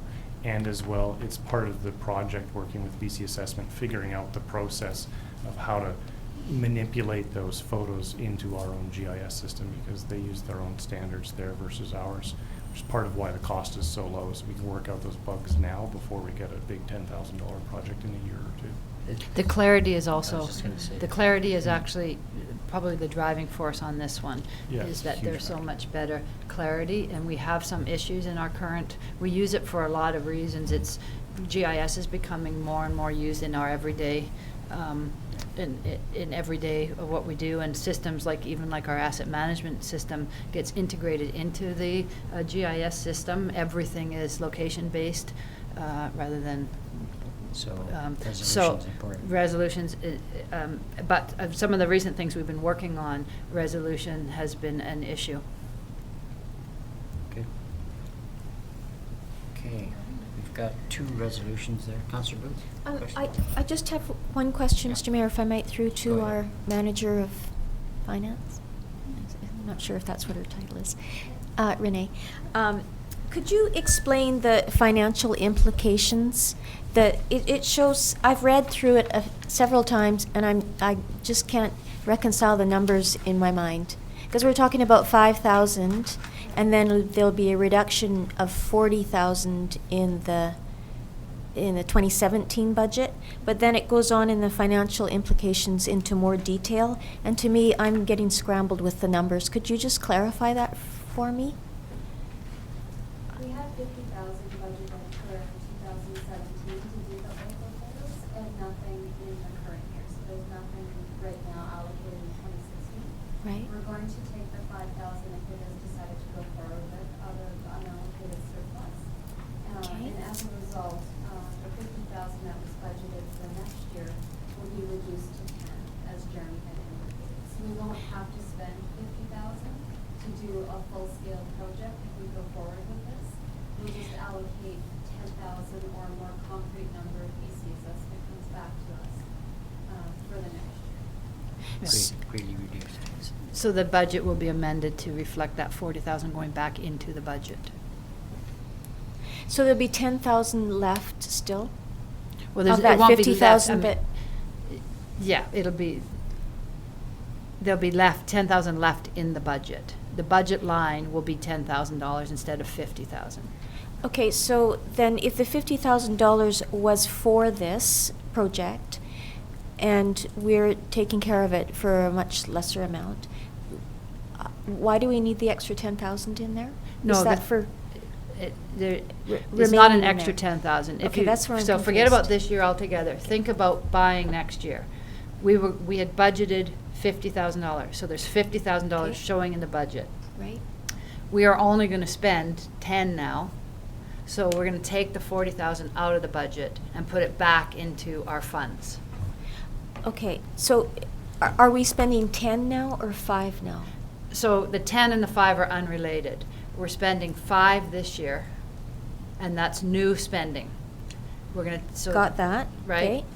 Next year, we're hoping to spend 10. Not from a budget. For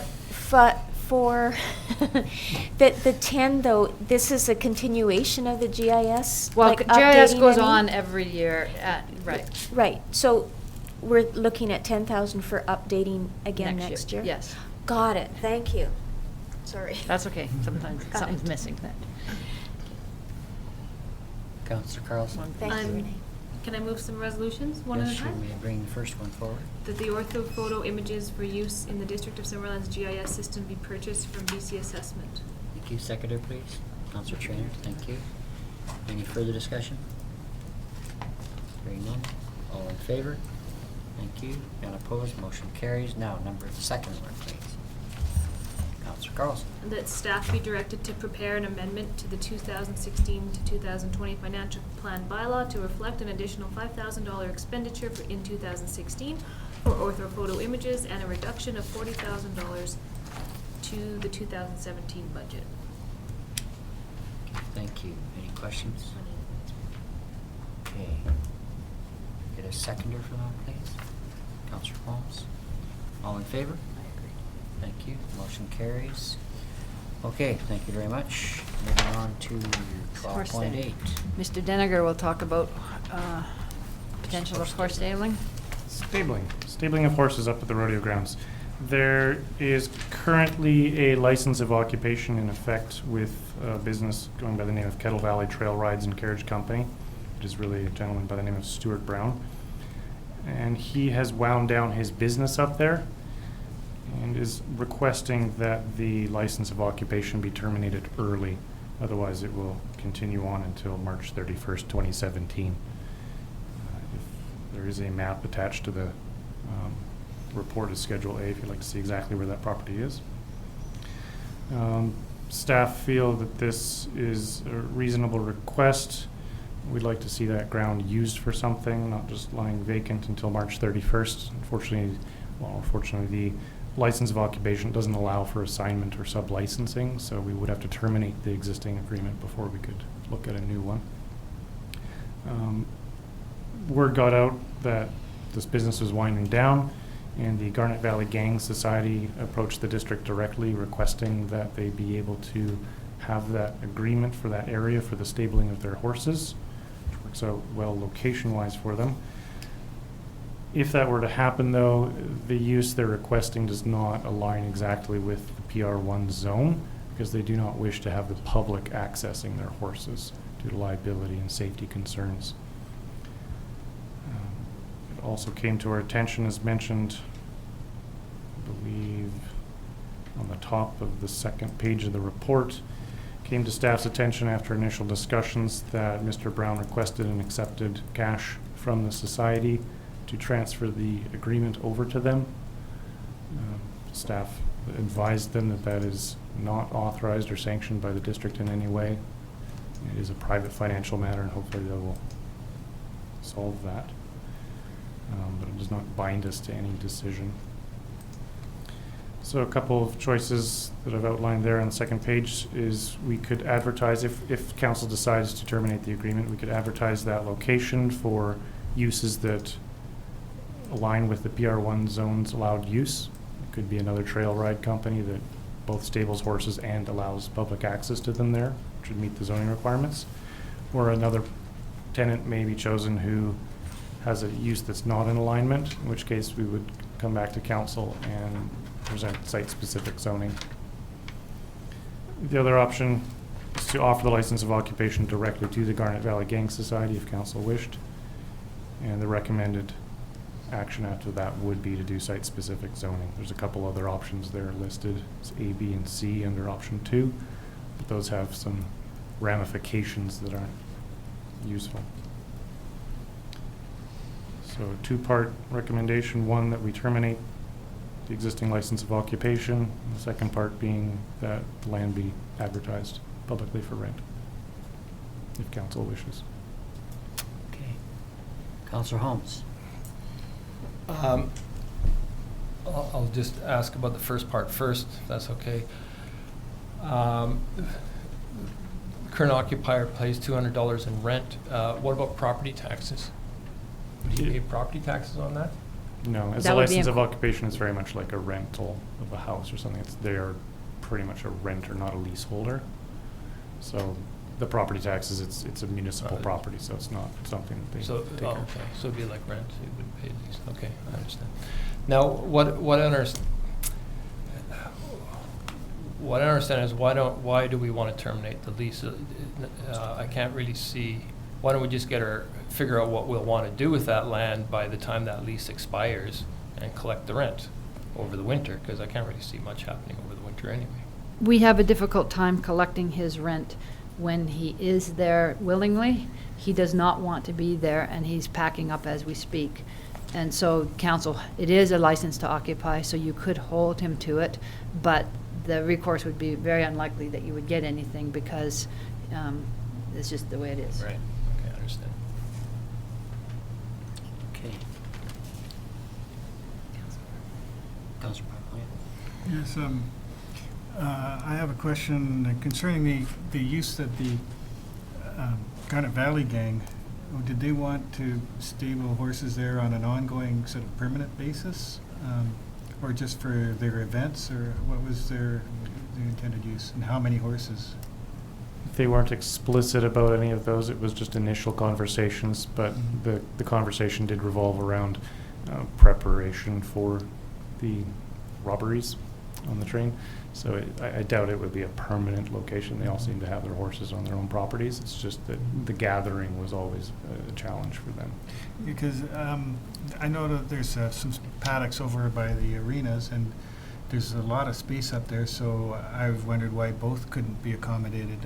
If there was another person who wanted to operate trail rides, and as Councillor Holmes says, there's not going to be a lot of interest over the winter, and maybe allow the Garnet Valley Gang to erect some paddocks that they would for their horses, during when they get themselves set up, although they've been operating fine without it, but it's something that they would like, and I don't see why we shouldn't be able to work something out for them. The other point I wanted to make is that any new advertising for a new occupant, I think is going to have to specify some terms considering the management of the operation, the number of horses in the area that is being leased and such, because what was there previously I think could be improved. And there are sort of accepted standards, and I think they should be written right into any new agreement. And staff can research them and figure it out. But And I think that's exactly what we're looking for, is from some direction from council. We haven't had anything other than, as Jeremy mentioned, cursory conversations. If council was interested in us exploring further, sort of on the Garnet Valley Gang Society, we would talk to them further about that if you're interested in the fact that it's fundamentally changing the use from kind of a public use to a more private, in some ways, more private use.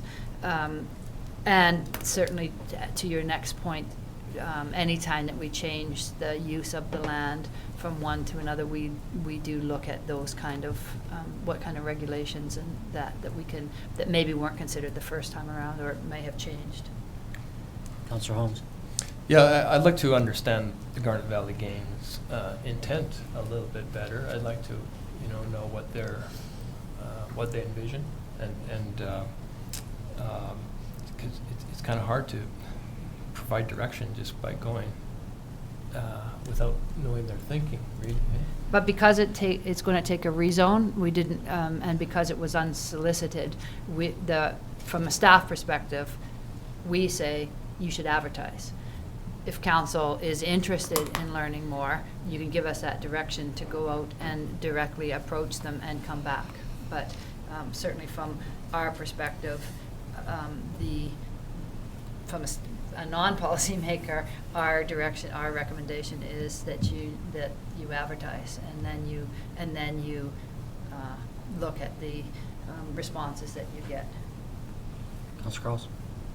Just a suggestion then, just looking at the schedule for the Garnet Valley Gang, it appears they have two more days that they have robberies this September, and I wonder if there's a way to almost allow the youth to try it out and see if it works for them to do whatever it is, that they need for the month of September, but through that process be working towards putting it out to tender, finding a leasee, and maybe if it works for them, they will be the one that comes forward and says this is what we'd like to do, and then we don't necessarily deny them right now, but we then have until the spring if for some reason no one else wants to use it, or they're the best option, then we it's not forfeiting that much money, when $800 or $900,000, and less headaches, I think, if we do it right the first time.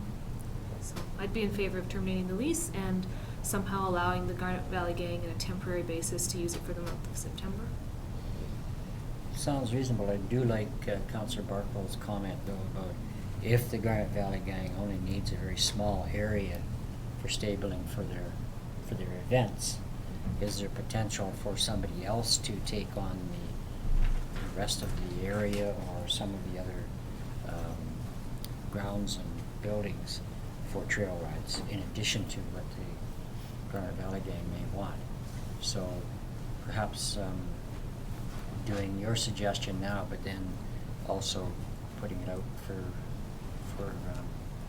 advertising. Is that, we doing that after we've sort of got an arrangement with Garnet Valley for now, or we just go ahead and do what we've got here as a proposal?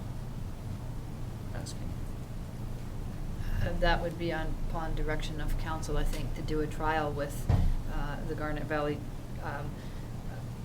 Society is perfectly reasonable, and it's kind of interim as transition, and then we can sort of have more conversations with them and then determine the real resolution that, I guess, if council doesn't, we either advertise now or we delay it for some time. Well, if we delay it and do this interim deal with the Garnet Valley Gang, then that's the motion. We might have a motion to that effect, or just as directed.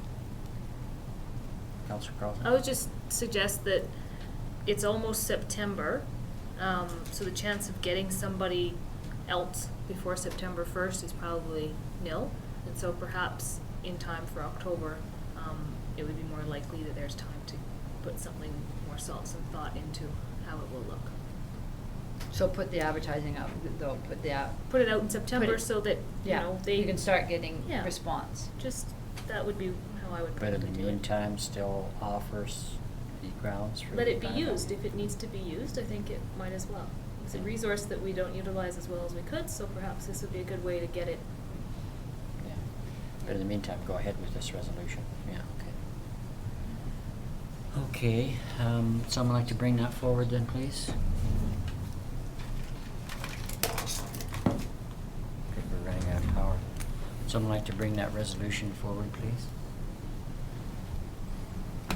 Councillor will. Carlson, thank you.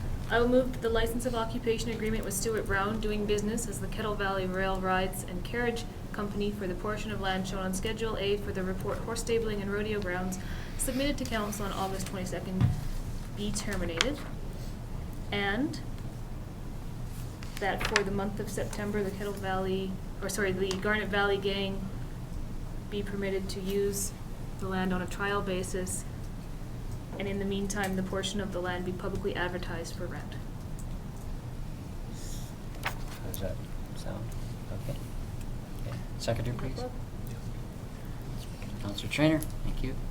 Do you want more dates in there? Do we need like a... No, that's fine. Okay, Councillor Barkwell.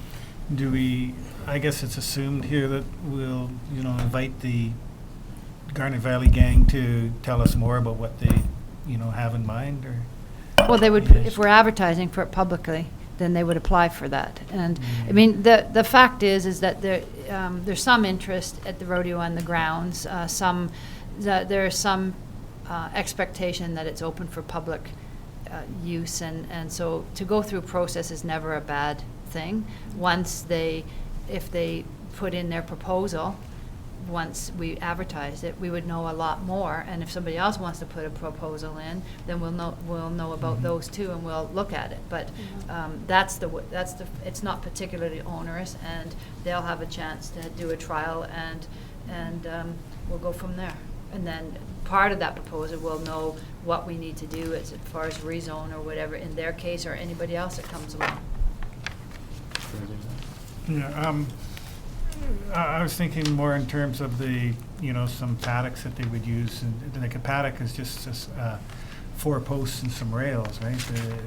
For temporary use, it's maybe 14 by 14 or something, and whether that would, accommodate their needs, and then somebody else would then rent the space for the trail rides, and so that's what I was saying. So let's hear all ideas, not just Right. sort of. But that's that's how we can. The other question I have is where are we on redoing the footing in the arena there? I don't know at this moment. I haven't. I can find out for you and let you know. We don't know. Okay, I know that was on the. Right, one of the managers will know. I haven't been Um, apprised. Yeah, it should be pretty soon, I would hope, yeah. Right, Councillor Booth. it could be underway. We just. Oh, I just wanted to say that I think it's important that other groups potentially that are out there have the same opportunity as the Garnet Valley gang. Okay. So you never know. Okay, all in favor? Thank you, motion carries, none opposed, thank you very much. So we're moving on to bylaws, there's no new business, I guess. Into bylaws, 14.1, CAO. Lee, we'll turn this one over to our planner. Thank you very much. I've got one bylaw to talk about. Or one proposal rather. It's a bylaw to designate a piece of land, medium industrial in the official community plan, and zone the property as heavy industrial. The piece of land is located at 9600 Victoria Road. It's a former portion of road right-of-way that in 2009 was closed and turned into a titled lot. The intention at that time was to create a dog pound, which is no longer the plan. The property is currently undesignated in the official community plan and is unzoned. Since it was a road right-of-way, typically the road right-of-ways are not zoned or not designated in our official community plan. The proposal, and I should mention that the land currently is vacant except for a piece of TELUS infrastructure on the northwest corner of the land, and otherwise is vacant, and TELUS does have a blanket right-of-way for that piece of land, so that land's currently encumbered by the TELUS right-of-way. As I mentioned, the current designation, there is no current OCP designation. It's part of the James Lake Industrial Area, and as such, we're proposing to turn it into medium industrial in our official community plan, and rezone, as I mentioned, to heavy industrial, which is the M2 zone.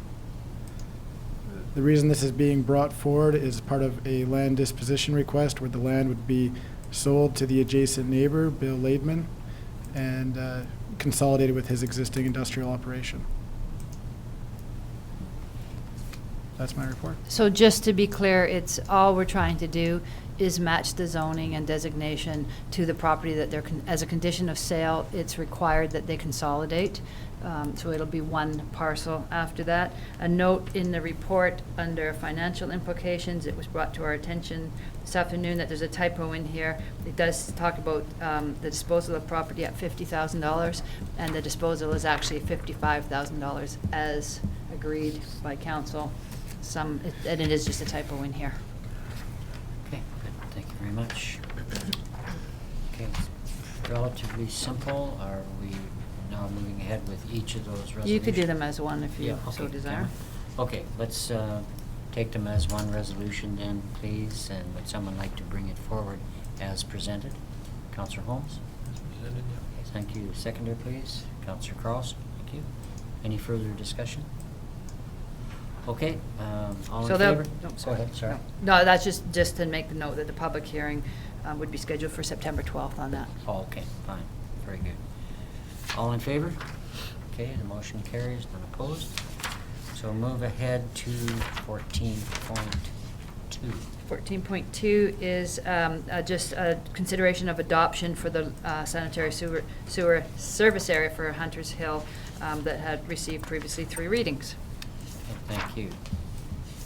Okay, would someone like to bring that forward, please? Councillor Carlson. I'll move that the local sanitary sewer service area Hunters Hill bylaw number 2016-029 be adopted. Thank you. Seconder, please. Councillor Holmes, thank you. Any further discussion? I think we've moved along, so we're at adoption. All in favor? Thank you. Motion carries.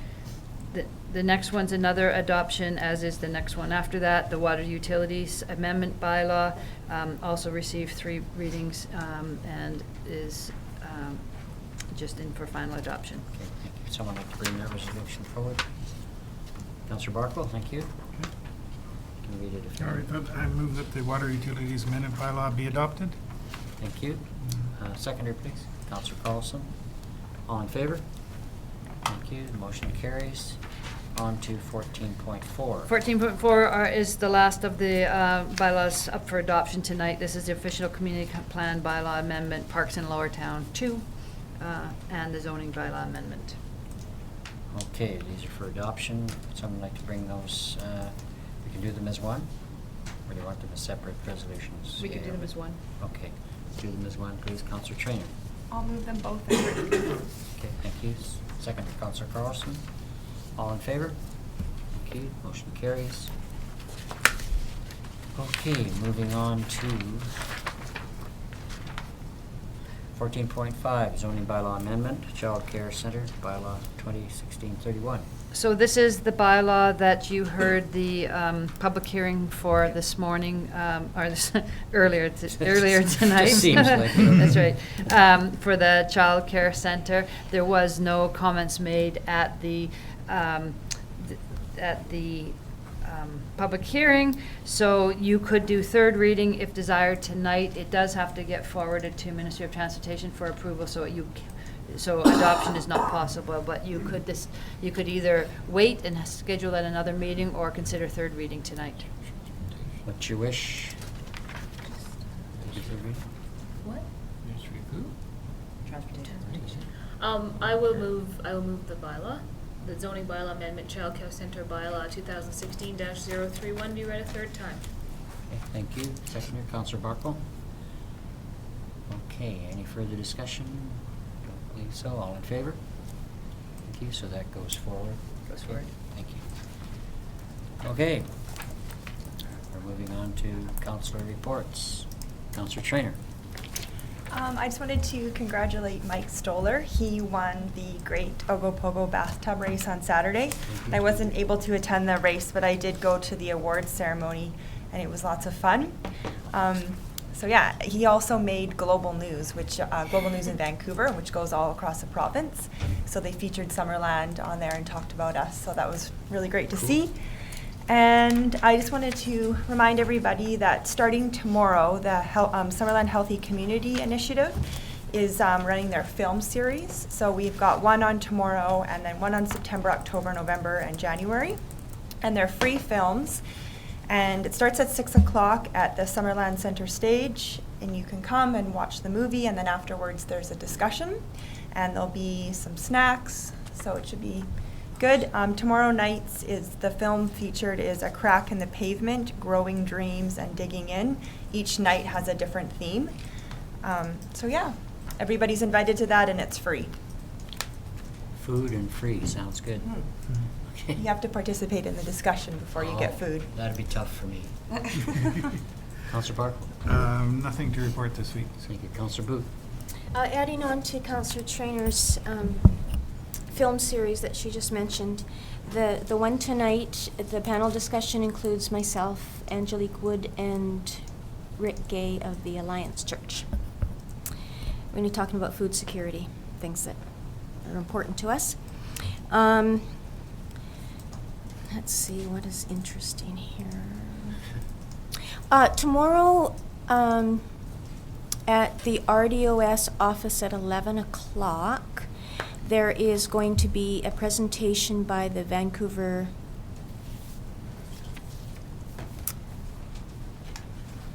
Real Estate Foundation, I think it is. And they're going to be talking about the Conservation Fund. And Anna Warwick-Sears, OBWB, she's part of that group. So we're going to be talking about the Conservation Fund. That's 11 o'clock at RDOS. First things first, Okanagan was at the Sunday market yesterday. And I'm sure that our CAO is well aware of that group, and the mayor is as well. And Aaron Traynor was there. Or sorry, Councillor Carlson was there as well. So they're a group that's looking at sustainable energy opportunities in the Okanagan. They were here in Summerland. Obviously, they're working throughout the valley. So that was interesting to have a chat with them. And then just a reminder that the Feast of Farms is September the 10th. And again, it's being held at the Dickinson Family Farm. And it's a real celebration of agriculture in our community. And it's all local food and entertainment. And it should be a lot of fun. Thanks. Thank you. Councillor Carlson. Just a couple of things. Yesterday I was participating in the Summerland Sunday Market, and believe it or not, there's a lot of new people in this community that are under the age of 30. I met a few. It was quite interesting, people that have just recently moved to Summerland. So that was kind of exciting. Couples and singles and all kinds of new faces. And there's also people that come to the market that are thrilled that Summerland has a market because they don't want to go and face the crowds in Penticton on Saturdays. So it was nice for them to be able to come and have a little bit more relaxed time. The only other thing that I can think of is the Marginal Arts Festival coming up next week. And there's been a lot of work and effort that's gone into that by a dedicated group of people. And I'm hoping to attend a few events before I have to go on a whirlwind trip, but it should be good, and I hope everyone else gets a chance to go as well. Thank you. Councillor Holmes. Thank you. Yeah, the Sunday market, I went there yesterday too. I had some friends from out of town, and they were quite impressed. And it is amazing how many more people out this year compared to last year. It just shows you, once you get a year under your belt. I also noticed Wednesday in the Waters how much busier it is this year. Once the word gets out, it's amazing. These events really pick up steam. I just want to say a few things. Last Tuesday, the 16th, I joined the mayor at the Chamber of Commerce office for a webinar on filling empty buildings, empty downtown buildings, and it was some good ideas from examples from all over North America. I don't want to scoop myself because John might get upset with me, but I've written about it in the newspaper. So but the one idea which I think might be worth exploring is this idea of in a few communities in the States have introduced higher tax rate for long-term vacant buildings, making it basically too expensive for absent landlords to keep them unoccupied. I think that's something we might want to talk about in our budget deliberations because it seems to have worked in other places. On the same day, Tuesday, I joined our MP, Dan Elbis, with members of Bottleneck Drive at Evolve Winery. We talked about the interprovincial trade of wine. That's quite an important issue affecting our small wine producers, and it's really encouraging to see Bottleneck Drive taking an active role in this. We were talking, I believe, last meeting about the benefits of wineries being members of Bottleneck Drive, and I think that's one of them, addressing issues like this. And there's Free Our Grapes petitions out at many of the wineries right now. That same evening, Tuesday, I attended the water zoning open house, and I got to remember, I found that was really useful. It was quite informative, and I really appreciate staff putting that on. And I remember we were having a discussion whether we needed an open house for this, and I think it was a good decision that we actually went ahead with that because it was very informative. Also that evening, the same evening, I attended the Riga Festival Society's board meeting. They asked me to join them. That's when I met Kylie. And as Councillor Carlson was saying, the Martial Art Festival is they're all geared up. They're incredibly well organized. It's going to be a great event, and I just brought a few props. So as we know, it commemorates George Regan, and he was kind of three arts are kind of associated with him. One, literature. So on the Thursday night, it's spoken word. That's the literature evening. On the Friday night, it's the theater. That's the other thing Riga was known for. So there's a theater presentation. And then on the Saturday night, it's the music portion, because he was also associated with music. So George Riga's son, Campbell Riga, will be performing a homecoming concert and with his jazz quartet. So those are the three big events. There's all kinds of workshops and everything people can sign up for too. So it should be a great event. So that was my Tuesday. Do you want to hear about the rest of my week now? Actually, I found Tuesday really hectic as well. I was at a lot of those. Just a couple of things. So on Friday, we had the Cultural Plan Task Force. We finalized the wording of the cultural plan. The plan has gone to the designers and the printers, and we're hoping it will come to council on September 12th. I know a couple of councillors are going to be away for that day, but we're aiming for that day because on the 1st of October, as I found out when I attended an Arts Council board meeting, there's going to be an open house at the Arts and Cultural Centre because it's Culture Days. And they want to both introduce the Arts and Cultural Centre to the community, but we also want to thought that'd be a great opportunity to introduce the cultural plan to the community as well. So, but we want it to come to council before we do that. And so, since we only have that one council meeting in September, we're kind of looking for that, at that September 12th date as the day we like to bring it to council. But if the two councillors who are going to be away have a problem with that, then maybe we can talk about that. That's it. Good. Thank you very much. Okay, is there any questions from the public? Any comments? Yes, Marty. Thank you, Mr. Mayor. Martin Van Alphen, 15704 Handley Street. I really appreciate some of the information I've read on the Garnet Valley water separation, some of the comments that were addressed from the open house, and I really appreciate that. Just a comment through to, Councillor Carlson made earlier about the bicycle lanes. I think it's a fantastic idea, the bicycle lanes. Now that we've talked about maybe addressing some of the sightline issues, because the sightline issues would have been horrific with bike lanes, and unfortunately, bicyclists are as bad as us or me that drive vehicles. They break the laws too by riding 2 or 3 abreast sometimes, and going into a corner, you may want to give them a lot of room, but it's a blind corner, you don't know what's coming at you. So by addressing some of these sightline issues, I think it's going to be really good. And some comments that were made to me, talking to some of the residents out there, that people weren't aware of the public meeting. It was, people have said it was poorly advertised, and just for the next one, if possible, if we could use the sandwich boards that are out in Garnet Valley every time we have a water advisory, maybe it would be a simple way to get the message out to people. I appreciate it. Thank you. Thank you. Anybody else?